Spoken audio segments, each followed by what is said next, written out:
Siapa yang tidak tahu gambar berikut ini? Ya, tentu saja ini adalah sampah. Sesuatu yang tidak pernah absen ada produksi satu hari pun dalam hidup. Berkembangnya jumlah penduduk menjadi salah satu penyebab semakin menggunungnya timbunan sampah, baik di Indonesia maupun di dunia, khususnya sampah plastik dan styrofoam. Lalu, berapa jumlah sampah plastik di Indonesia? Dilansir dari detik.com, Menteri Lingkungan Hidup dan Kehutanan, Siti Nurbaya Bakar menuturkan bahwa ada 67,8 juta ton sampah yang menggunung di Indonesia pada tahun 2020 lalu.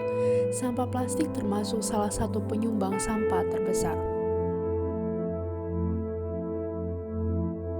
Indonesia darurat sampah plastik dan itu ternyata terjadi beberapa tahun dari sebelum tahun ini. Indonesia darurat sampah plastik. Hal tersebut terjadi beberapa tahun kebelakang dan bisa kita ketahui dari data berikut ini bahwa jumlah plastik di Indonesia dengan total sekitar jutaan ton yang kemudian dikonsumsi dan dihasilkan oleh Indonesia. Itu berarti satu orang atau satu hari Indonesia menghasilkan 175.000 ton per hari dan juga artinya 0,7 kg per satu orang menghasilkan sampah secara keseluruhan. Bisa dilihat bahwa sampah plastik dihasilkan 64 juta ton per tahun.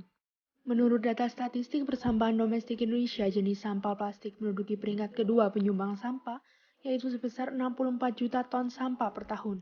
Angka yang cukup fantastis dan akan terus bertambah lebih mengerikan setiap tahunnya. Sebenarnya apa sih dampak sampah plastik? Kok sampai-sampai harus menekan penggunaan plastik? Salah satu yang sangat membahayakan adalah plastik dan styrofoam, dapat menyebabkan pencemaran di tanah. Waktu penguraian sampah plastik dan styrofoam yang memakan waktu sampai ratusan tahun menjadi dampak yang paling buruk dan dapat memunculkan berbagai masalah lain. Plastik dan styrofoam yang tertimbun di tanah dapat mengganggu jalur air untuk resapan ke dalam tanah, serta menghambat sirkulasi udara di dalam tanah.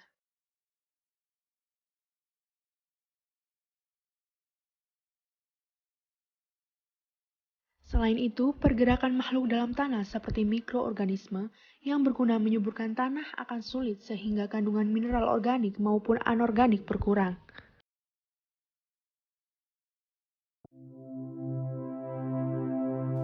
Sampah yang tertimbun itu juga membuat hilangnya kehidupan hewan yang menyuburkan tanah, sehingga menyebabkan kesuburan tanah terus menipis.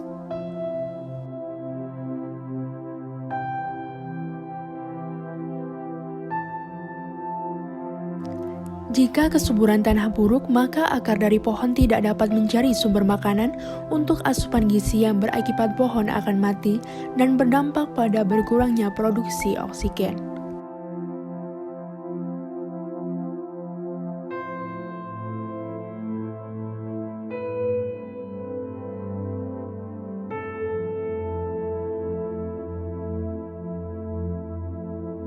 Membuang sampah sembarangan berdampak negatif bagi lingkungan, terutama pencemaran tanah. Maka buang dan olahlah sampah sesuai prosedur. Memilah sampah organik dan anorganik dapat mencegah pencemaran tanah, karena tidak sembarang jenis sampah bisa diurai di tanah.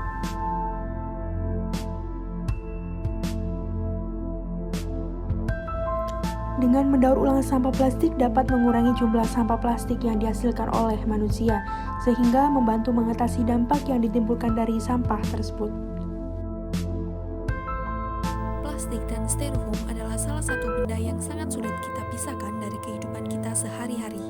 Pastinya sulit untuk mengganti penggunaan kedua benda dengan alternatif bahan lain. Akan tetapi, jika kita tidak mengubah kebiasaan buruk tersebut sesegera mungkin, maka bumi tempat kita tinggal saat ini akan segera berada di ujung tanduk. Untuk itu, gunakanlah bahan-bahan yang ramah lingkungan. Meskipun sedikit mahal, tetapi manfaat yang kita peroleh semakin besar. Mulailah dari diri sendiri untuk mengurangi penggunaan sampah plastik dan styrofoam. Ajak orang terdekat untuk berubah ke kebiasaan mengurangi sampah tersebut. Dengan hidup yang lebih ramah lingkungan, Anda tidak hanya akan menyelamatkan bumi, namun juga membantu anak cucu menikmati keelokan alam yang eksotis seperti